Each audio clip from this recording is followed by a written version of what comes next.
जी money शुरू कर लें।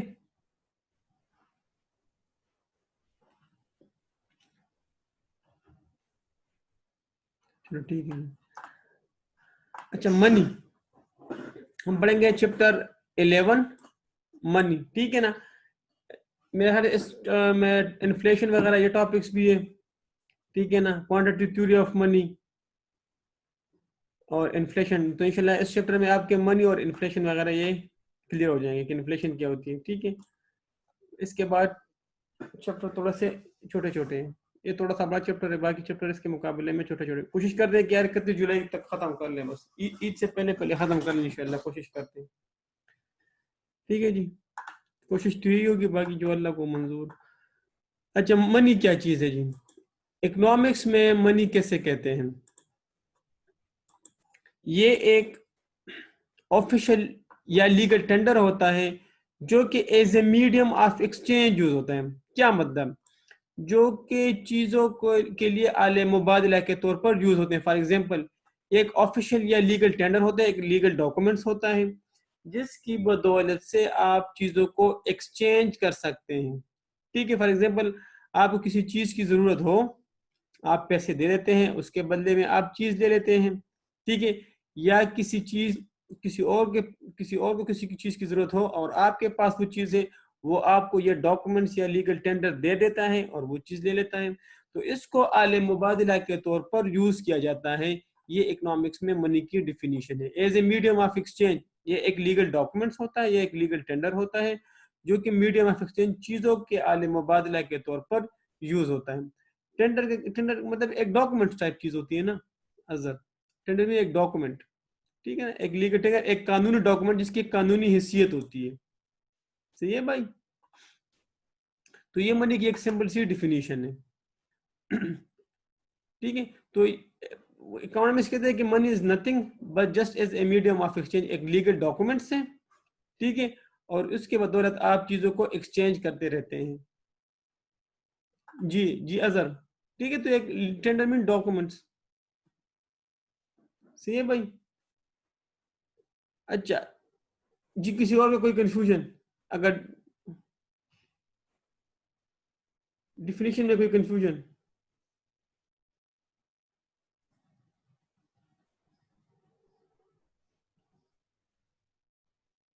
ठीक है जी।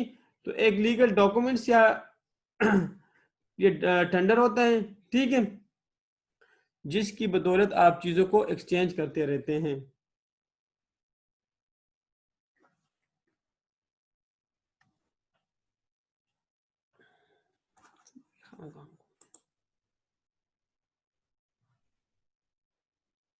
ठीक है ना। चलो आप पढ़ेंगे फॉर्मल ऑफर, तो ये टेंडर फॉर्मल ऑफर के तौर पर भी, मतलब आप किसी को ऑफर करते हैं ना लीगल तरीके से कि आप यार मुझे ये चीज दे दो, मुझसे ये चीज ले लो, ठीक है। तो ये डॉक्यूमेंट एक्सेप्टेबल डॉक्यूमेंट्स होते हैं।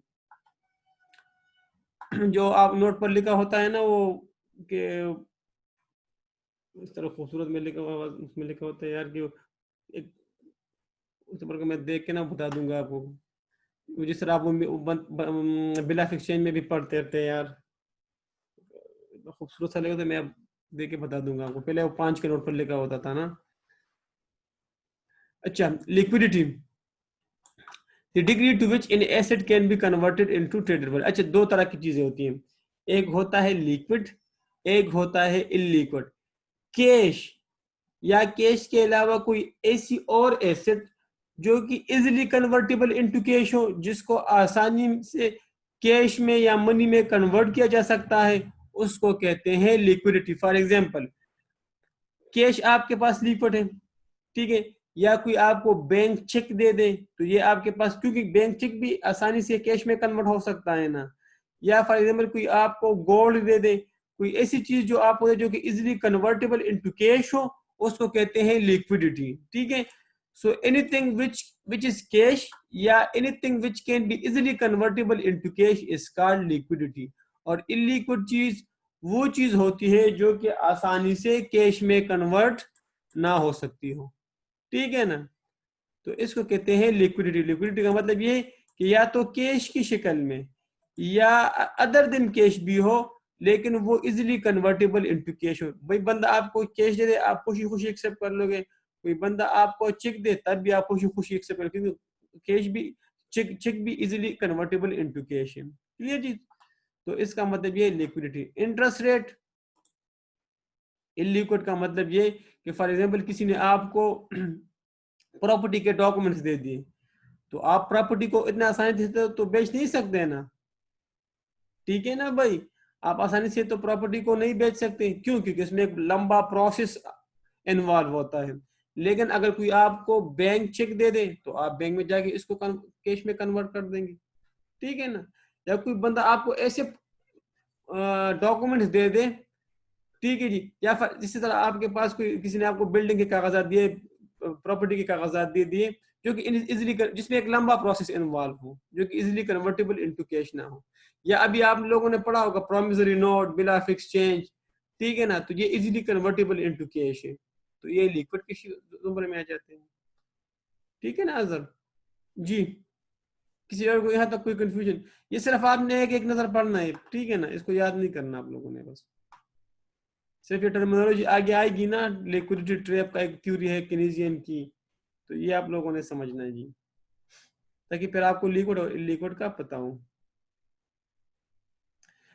इंटरेस्ट रेट, इंटरेस्ट रेट वो रेट होता है जो बारवर लेंडर से, जो लेंडर बारवर से चार्ज करते हैं। फॉर एग्जांपल आपने किसी को 100 रुपए का लोन दे दिया, आपने उससे कहा कि यार मैं 10% का इंटरेस्ट रेट भी चार्ज करूंगा, 3 साल बाद में आपसे अपना प्रिंसिपल भी लूंगा 100 रुपए, और साथ साथ जितना सूद भी बन रहा था 3 साल में 10% पर वो भी लूंगा।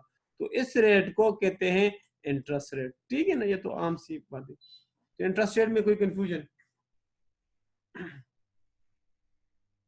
जी? इन 3 चीजों में काइंडली कोई कंफ्यूजन हो तो आप पूछ लें, ठीक है जी? तो इसको सिर्फ आपने एक नजर पढ़ना है। बाकी डिफरेंस ऑफ ओपिनियन मनी के बारे में क्लासिकल इकोनॉमिस्ट क्या कहते हैं, केनीजियन इकोनॉमिस्ट क्या कहते हैं, मॉनेटरिस्ट इकोनॉमिस्ट क्या कहते हैं, इसको आप खुद पढ़ लें, ठीक है ना? इतना इंपॉर्टेंट नहीं है, लेकिन काइंडली फिर भी पढ़ ले, ऑब्जेक्टिव में शायद पूछ ले वो आपसे। अच्छा, अब हम आ जाते हैं फंक्शन ऑफ मनी की तरफ। अच्छा, मनी की इवोल्यूशन से पहले बार्टर सिस्टम था, और बार्टर सिस्टम क्या था कि चीजों के बदले चीजें एक्सचेंज हो रही थी। फॉर एग्जांपल अगर आपके पास गंदम पड़ी थी और आपको सेल फोन की जरूरत होती थी, तो आपको एक ऐसा बंदा ढूंढना चाहिए था कि वो आपसे गंदम ले ले और उसके मुकाबले में आपको सेल फोन दे दे, फॉर एग्जांपल, ठीक है ना? तो इस सिस्टम को, जब चीजों के बदले चीजें एक्सचेंज हो रही थी, ऐसे सिस्टम को हम कहते थे बार्टर सिस्टम, ठीक है ना? फॉर एग्जांपल अगर किसी को रोटी की जरूरत होती थी और उसके बाद मेमोरी कार्ड पड़ा है, तो उसको एक ऐसे बंदे की तलाश वो करता कि वो उनको रोटी दे दे और उनसे वो मेमोरी कार्ड ले ले, ठीक है ना? तो जब चीजों की बदले चीज, अभी भी अगर आप लोग कोई इसमें से गांव वाला हो तो तकरीबन इस तरह की चीजें अभी भी एक्सचेंज होती हैं कि नॉर्मली गंदम की सीजन में वो उनसे गंदम ले लेते हैं और कहते हैं यार जब मकई का सीजन आएगा तो इसके बदले में हम इतनी की कीमत की मकई आपको दे देंगे, ठीक है ना? तो अभी भी जो लोग गांव में है तो इस तरह की चीजें होती रहती है थोड़ी बहुत, क्लियर? तो जब चीजों के बदले चीजें एक्सचेंज हो रही थी, तो उस तरह के सिस्टम को हम कहते थे बार्टर सिस्टम, और ये मनी की एवोल्यूशन और मनी के आने से पहले था ये सिस्टम, ठीक है? लेकिन इस सिस्टम में कुछ मसले थे, और वो मसले क्या क्या है? Ability to exchange, rate of exchange, storing और डिविजिबिलिटी, ठीक है ना? तो इसमें ये मसले थे। तो अब ये बार्टर सिस्टम का कहानी क्लियर है कि नहीं? पता नहीं, ठीक जी। तो बार्टर सिस्टम की तो हमारे सिलेबस में इतना सा है, इतना आप काइंडली समझ लें, ठीक है ना? लेकिन इसकी ये प्रॉब्लम थोड़ा सा इंपॉर्टेंट है जी। अब एबिलिटी टू एक्सचेंज, यार अभी ये मैंने आपसे कहा ना कि अगर आपके पास मेमोरी कार्ड है और आपको रोटी की जरूरत होती थी, तो एक ऐसे बंदे को ढूंढना होता कि वो मुझसे मेमोरी कार्ड ले ले और मुझे रोटी दे दे। इस तरह के बंदे को ढूंढना बड़ा मुश्किल था, ठीक है ना?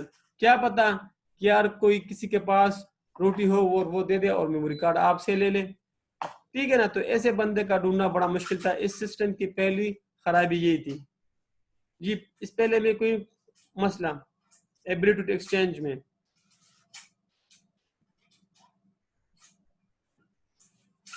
अच्छा, दूसरा जो प्रॉब्लम था वो था रेट ऑफ एक्सचेंज का।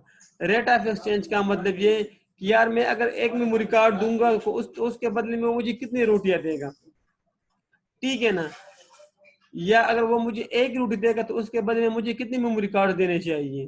तो दूसरा मसला ये था कि किस रेट से मैं कौन सा चीज वसूल कर लूं, ठीक है ना। फॉर एग्जाम्पल अगर मैंने 10 किलो गंदम देना है किसी को और मैंने उनसे मकई लेना है, तो मैं कितने किलो गंदम दे दूं कि उससे उतनी मकई ले लूं, ठीक है ना। तो रेट ऑफ एक्सचेंज में ये मसला था कि मैं कितनी चीजें दे दूं और उनसे कितने ले लूं, क्योंकि हमारे पास कोई बेंचमार्क तो नहीं था ना, हमारे पास कोई ऐसा स्टैंडर्ड चीज तो नहीं थी कि हम उसके अगेंस्ट उस चीज को मेजर करते, ठीक है जी। तो दूसरा मसला ये था। तीसरा मसला ये था कि स्टोरिंग एंड सेविंग, भाई पैसे नहीं थे तो चीजों को स्टोर करना और सेव करना बड़ा मसला था, खासकर लॉन्ग पीरियड ऑफ टाइम के लिए, और खासकर वो गुड्स जो कि पेरिशेबल हो, सब्जी वगैरह, ठीक है ना। तो इन चीजों को स्टोर करना, सेव करना लॉन्ग टर्म के लिए ये बड़ा मसला था। चौथा मसला डिविजिबिलिटी का मसला था। क्लियर जी।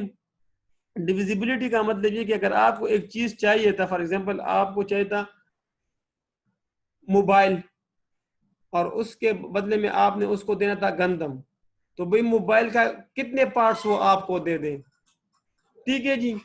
उसको मोबाइल को तो तोड़ना ही नहीं था, वो सारा का सारा मोबाइल तो आपको नहीं दे सकता था ना। फॉर एग्जाम्पल आपने मोबाइल में चाहिए था कोई ऐसा कोई चीज, ठीक है ना, तो क्या वो सारा मोबाइल तोड़ के आपको दे देता था। तो ऐसी चीजें भी थी जिसको एक्सचेंज करने की जरूरत थी, लेकिन वो आप उसको डिवाइड नहीं कर सकते थे, ठीक है। तो ये 3-4 मसले थे उसमें। तो अब आप एक एक पूछ ले शाबाश। ये जो सारे मसले थे ना, ये मनी के फंक्शन भी हैं। इंशाल्लाह अब हम जब पढ़ेंगे ना मनी के फंक्शन, तो इसी ही मसलों को उन्होंने सॉल्व किया हुआ है,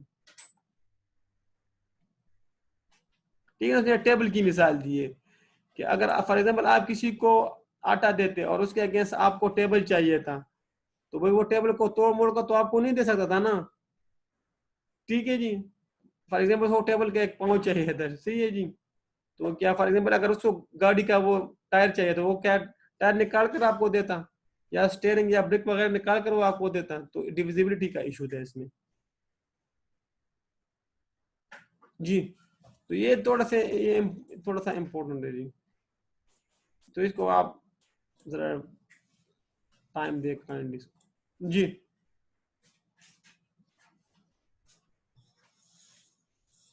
इस मसले को इन्होंने मनी ने फिर सॉल्व किया।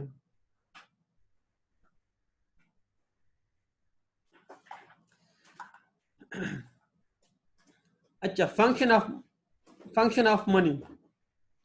फंक्शन ऑफ मनी में पहला जो काम मनी की एवोल्यूशन के बाद आया, मनी की एवोल्यूशन के साथ साथ उन्होंने पहला काम किया कि यार उन्होंने बार्टर सिस्टम में जो मसले थे उनको खत्म कर दिया।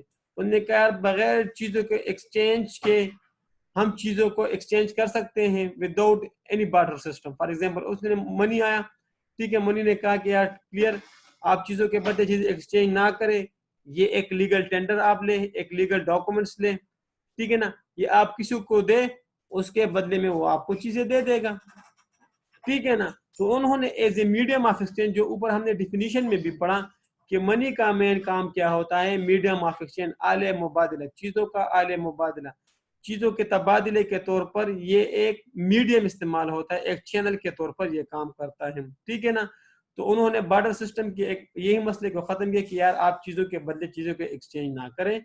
अगर आपको किसी चीज की जरूरत हो, आप उसको ये दे, ठीक है ना, ये मीडियम ऑफ एक्सचेंज, ये लीगल टेंडर, ये लीगल डॉक्यूमेंट्स आप उसको दे, उसके बदले में वो आपको चीजें दे देगा। अगर उनको चीजों की जरूरत होगी वो आगे जाके किसी और को एंडोर्स कर ले, किसी और को दे दे, उनको वो चीज मिल जाएगी। और इसी तरह उन्होंने as a medium of exchange का काम कर लिया। तो मनी का पहला फंक्शन ये था। दूसरा जो फंक्शन था, उन्होंने to act as a unit of account. यार उधर मसला क्या था, रेट ऑफ एक्सचेंज का मसला था, ठीक है, कि मैं किस चीज के बदले कितनी चीजें दे दूं, ठीक है ना, मैं कितने किलो मकई के बदले कितने गंदम दे दूं। उन्होंने ये मसला भी सॉल्व कर लिया, ठीक है ना। वो हम अब चीजों को इजीली पैसों के टर्म्स में कंपेयर कर सकते हैं। फॉर एग्जांपल, अगर एक किलो वीट की कीमत 20 रुपए है और 1 किलो मकई की कीमत 10 रुपए है, तो हम कहते हैं कि अगर फॉर एग्जांपल मैंने 1 किलो वीट लेनी है तो मैं 2 किलो मकई दे दूंगा, ठीक है जी। तो इन्होंने ये मसला रेट ऑफ एक्सचेंज का मसला ही सॉल्व कर दिया, और उन्होंने कहा कि अगर 1 केजी की प्राइस 20 रुपए है और 1 केजी मकई की प्राइस 10 केजी, 1 केजी मकई की प्राइस 10 रुपए है, तो भाई 1 केजी वीट लेने के लिए आपको 2 किलो मकई देना पड़ेगा। उन्होंने ये मसला भी सॉल्व कर दिया। तो इन दो पॉइंट्स में काइंडली कोई कंफ्यूजन हो तो आप पूछ लें। शाबाश, पूछे। स्टोरिंग ऑफ वैल्यू का मसला भी, सर आप मनी को स्टोर भी कर सकते हैं, भाई कितने पीरियड ऑफ टाइम, क्योंकि बहुत ज्यादा पैसा भी हो ना तो कम साइज भी लेगा, मतलब कम जगह भी लेगा, और लॉन्ग टर्म के लिए आप सेव भी कर सकते हो, ठीक है ना। ये चौथा पढ़ाता हूँ, लेकिन ये 3 पॉइंट जरा आप पढ़ ले शाबाश।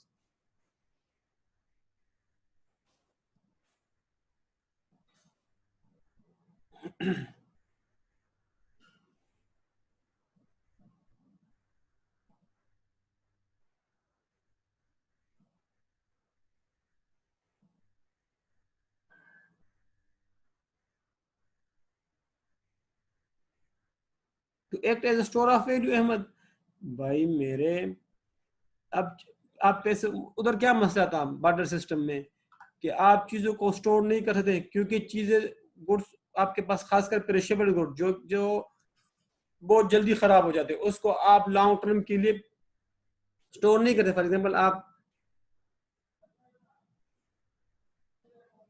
Surplus of resources, for example आपके पास जो पैसे पड़े हैं, ठीक है ना, फॉर एग्जांपल आपकी इनकम है 100 और आपने कंज्यूम किया 80, तो आपके पास सरप्लस जो पैसे पड़े रहे 20 रुपए, तो आप इसको स्टोर कर सकते हैं,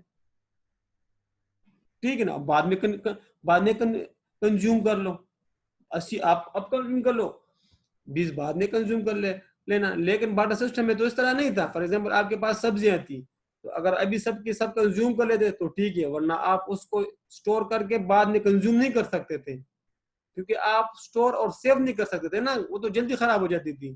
तो अगर जो कंज्यूम करना था वो अभी कंज्यूम कर लिया सब्जियां, और बाद में वो आप स्टोर नहीं कर सकते थे। लेकिन मनी का ये चक्कर नहीं है। मनी, अगर आपके पास पैसे हैं, कुछ अभी कंज्यूम कर लो, जो रह जाए वो बाद में कंज्यूम करना, वो तो खराब तो नहीं होते ना।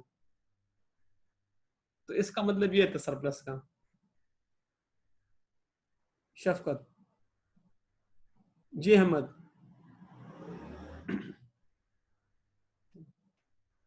जी, क्लियर है भाई।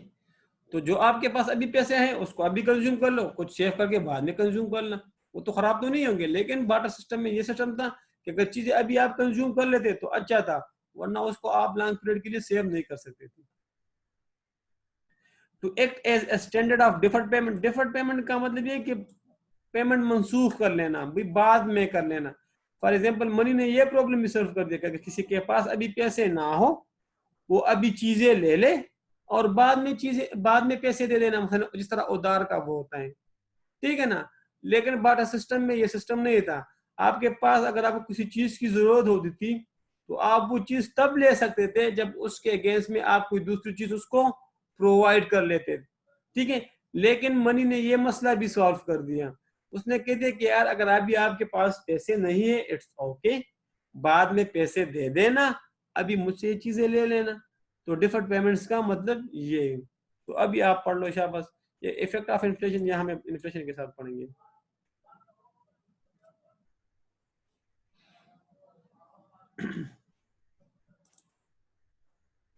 जी।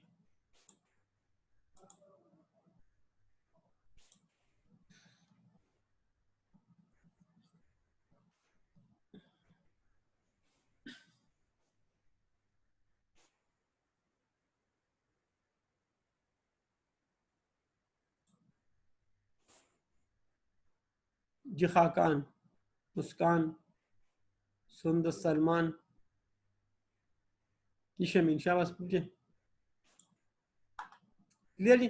तो यहाँ से आप लोगों ने इस पे थोड़ा सा फोकस करना है, और ये अपना ये क्लियर जी, ये फंक्शन, ठीक है। तो इस पे थोड़ा सा फोकस आप लोगों ने ज्यादा करना है, और इसको आपने रिवाइज भी करना है बहन।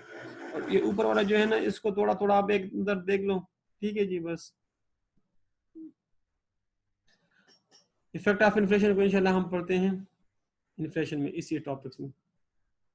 Kind of money, commodity money, commodity bag money, और फियाट मनी।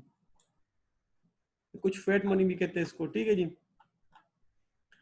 कमोडिटी मनी, या जिसकी अपनी कुछ वर्थ हो, जिसकी अपनी एक वैल्यू हो, जिस तरह यार गोल्ड या सिल्वर की।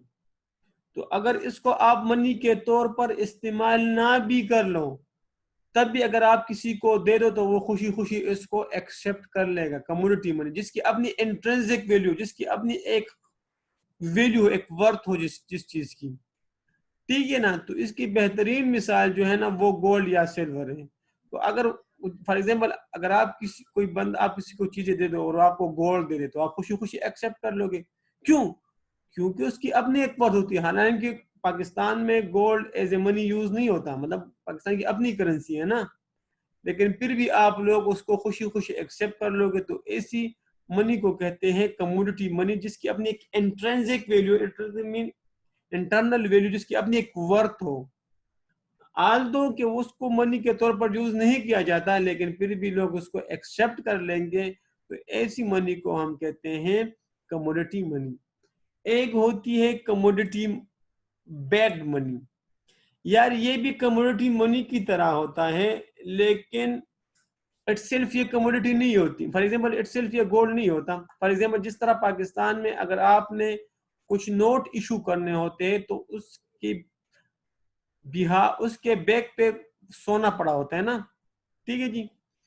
तो कमोडिटी बैक्ड मनी वो मनी होती है कि जिसके पीछे कोई खास किस्म के मेटल्स पड़े होते हैं, या तो उसके पीछे गोल्ड पड़ा होगा, या उसके पीछे कोई खास फॉर एग्जांपल सिल्वर वगैरह पड़े होंगे, ठीक है जी। तो कम्युनिटी बैक्ड मनी जो कि इटसेल्फ गोल्ड नहीं होता, लेकिन उसके पीछे सोना पड़ा होता है, ठीक है। इस तरह गोल्ड स्टैंडर्ड सिस्टम था। तो गोल्ड सिस्टम में क्या था कि आपके पास मनी होती थी, और मतलब वो खुद सोना नहीं होता था, लेकिन वो करेंसी जो थी ना, उसके पीछे गोल्ड पड़ा होता था, ठीक है ना। तो फॉर एग्जाम्पल, अगर आपके पास 100 की करेंसी थी, तो इसका मतलब कि आपके पास 100 रुपए का सोना पड़ा हुआ है। तो कमोडिटी मनी और कमोडिटी बैक मनी में थोड़ा मसला, थोड़ा फर्क ये है, ठीक है, कि वो एट सेल्फ कमोडिटी मतलब गोल्ड वगैरह, और कमोडिटी बैक मनी वो मनी होती है कि जो सोना तो नहीं होता, लेकिन उस करेंसी के पीछे सोना पड़ा होता है, या कोई और प्रीशियस मेटल उसके पीछे पड़े होते हैं, ठीक है जी। तो इसको कहते हैं कमोडिटी बैक मनी। इस तरह गोल्ड स्टैंडर्ड सिस्टम था, ठीक है ना। ये देखो उसने लिखा भी है, ठीक है जी। तो ये था। फियाट मनी वो मनी होती है, या फेड मनी वो मनी होती है कि जिसकी अपनी कोई वर्थ नहीं होती, बस हुकूमत ने उसको as a medium of exchange issue किया होता है। जिस तरह अगर आपको याद हो, उस टाइम शायद बच्चे होते हैं, कि 2 रुपए का नोट था और 5 रुपए का नोट था, ठीक है ना, और 1 रुपए का भी नोट था, ठीक है जी। तो वो as a medium of exchange था।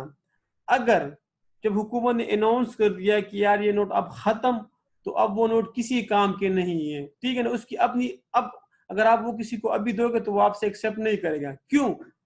क्योंकि उसकी अपनी कोई वर्थ नहीं था, सिर्फ हुकूमत ने ऐलान किया था कि इसको as a medium of exchange use कर लो। अब जब बाद में हुकूमत ने ऐलान किया कि यार ये as a medium of exchange use नहीं होगा, तो उसकी अपनी कोई वर्थ नहीं, वो आपसे कोई भी नहीं लेगा। तो फियाट मनी का मतलब है कि उसकी अपनी कोई वर्थ नहीं होती, बस वो as a medium of exchange use होता है जब हुकूमत डिसाइड कर ले। और जब हुकूमत ने डिसाइड कर ले कि उसको आप as a medium of exchange use नहीं करना, तो वो फिर यूज नहीं होता, ठीक है ना। तो इसको कहते हैं फियाट मनी। तो इन 3 पॉइंट्स में कोई कंफ्यूजन?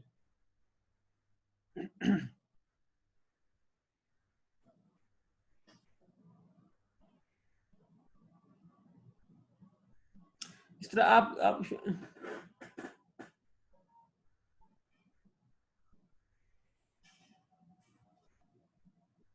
तो उससे मनी के फंक्शन लिए जाते हैं ना भाई, सिर्फ वो मनी के फंक्शन क्या थे? मनी के function as a medium of exchange use करना, उसको आप स्टोर भी कर सकते थे, उसको आप पेमेंट भी कर सकते थे, उसको आप चीज़ों के साथ कंपेयर भी कर सकते थे कि इतनी चीज़ें। लेकिन जब हुकूमत ने डिसाइड कर लिया कि यार अब इसको यूज़ नहीं करना, तो बस फिर वो फंक्शन ख़त्म। ठीक है ना?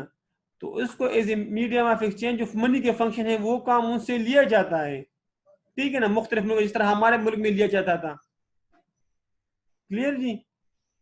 तो वो आपसे लोग लेते भी थे उस टाइम। ठीक है ना? लेकिन अब वो लोग नहीं लेते, क्यों? क्योंकि अब हुकूमत ने डिसाइड कर लिया कि इसको यूज नहीं करना। तो इसका मतलब ये है यार, वो आपको शायद अभी आप वो 10वीं की जुमात में हमारे पास था निज़ाम सुक्का का वो किस्सा था कि निज़ाम सुक्का एक गरीब बंदा था, उसने कहा कि यार अगर मुझे ना बादशाहत मिल जाए तो मेरे मटके के जो टुकड़े हैं ना, जो ठीक है ना, मैं उनको सिक्के के तौर पर एज ए मनी इंट्रोड्यूस करवाऊंगा। तो जब उसको बादशाहत मिली एक दिन के लिए, तो उन्होंने एक दिन के लिए मटके को तोड़ा और उन्होंने कहा कि मटके के सिक्के जो होंगे ना, ये एज ए मनी यूज होंगे। ठीक है, तो एक फियाट मनी थी एक दिन के लिए। ठीक है ना? तो कहने का मतलब ये कि फियाट मनी सिर्फ एज ए मीडियम ऑफ, उसकी अपनी कोई वर्थ या वैल्यू नहीं होती, लेकिन उसको as a medium of exchange use किया जाता है। और जब हुकूमत ने डिसाइड किया कि अब यूज नहीं होंगे तो नहीं होंगे। ठीक है भाई, ठीक है, जनरेटर लगा सही है जी। तो अब आप पूछे शाबाश।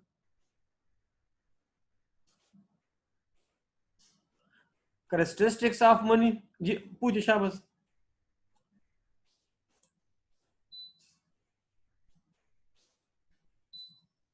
जी सलमान अहमद, सुंदर सबा, शाबाश पूछे।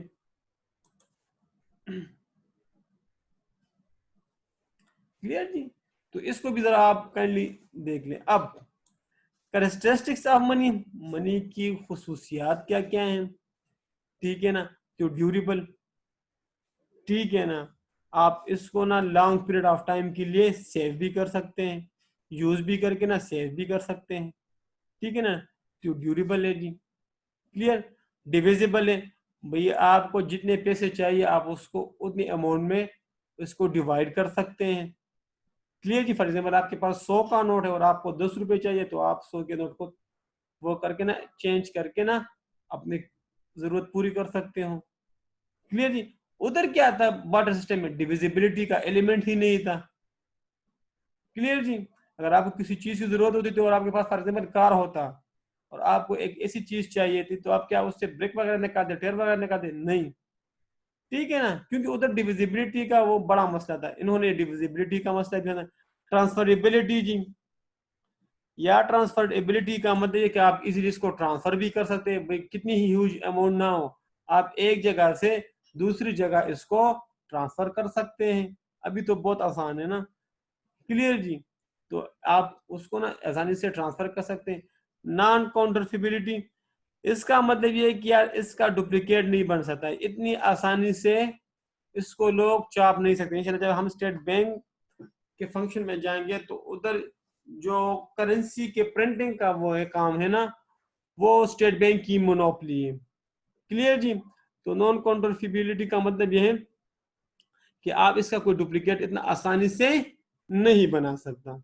तो ये इसके कैरेक्टरिस्टिक है, ये इंपॉर्टेंट है जी। तो इसको जरा आप देख ले शाबाश।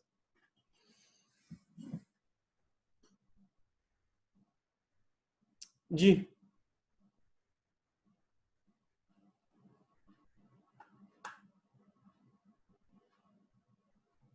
जी सलमान साहब,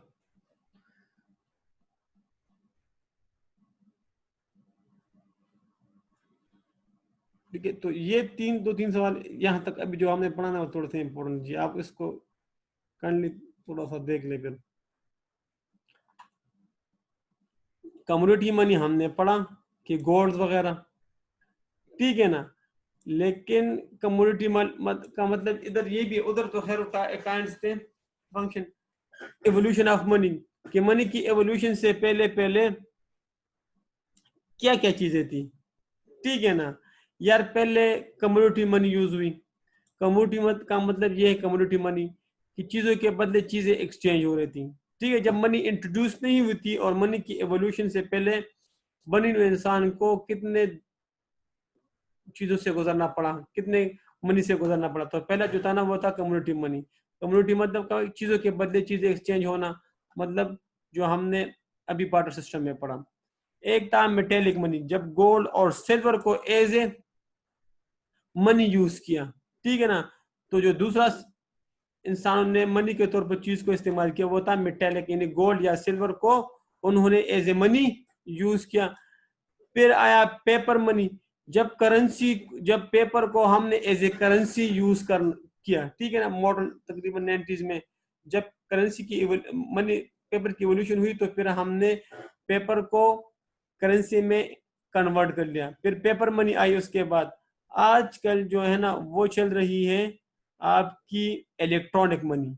ये आपके पास debit card, credit card, ATM, electronic fund transfer, ये सारे इलेक्ट्रॉनिक मनी में आ जाते हैं, जिसमें आप इजीली मनी को ट्रांसफर कर सकते हैं। या फॉर एग्जांपल अगर आपको कोई चीज खरीदना चाहते हो तो आप खरीद के कार्ड को स्वेप कर लो, क्रेडिट कार्ड या डेबिट कार्ड के थ्रू आपकी पेमेंट हो जाएगी।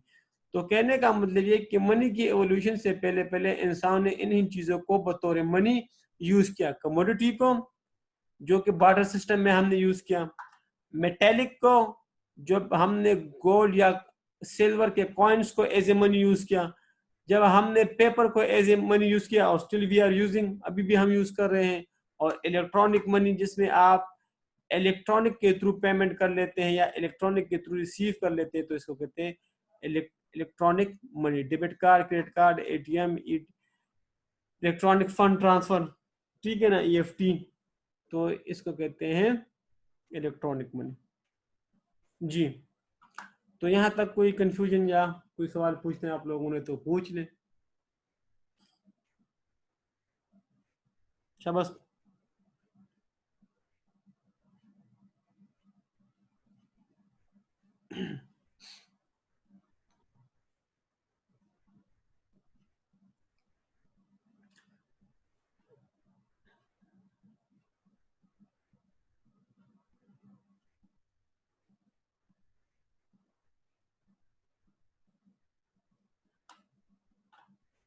ये बाकी भी काइंडली कर, यहाँ तक जो हमने पढ़ा इसमें काइंडली किसी को कोई कंफ्यूजन है तो शाबाश पूछ लें।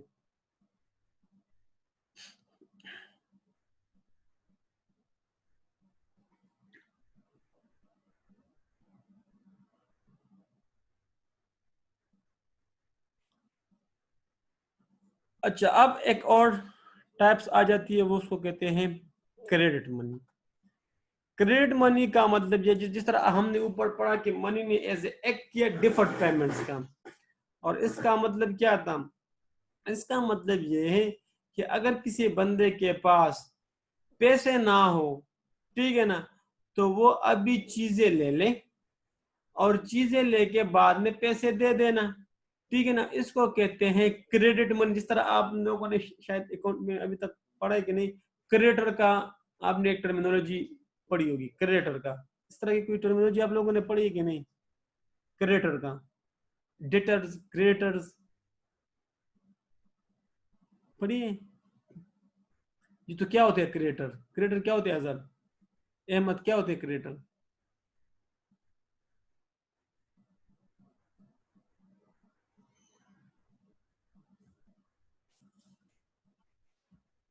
सही है,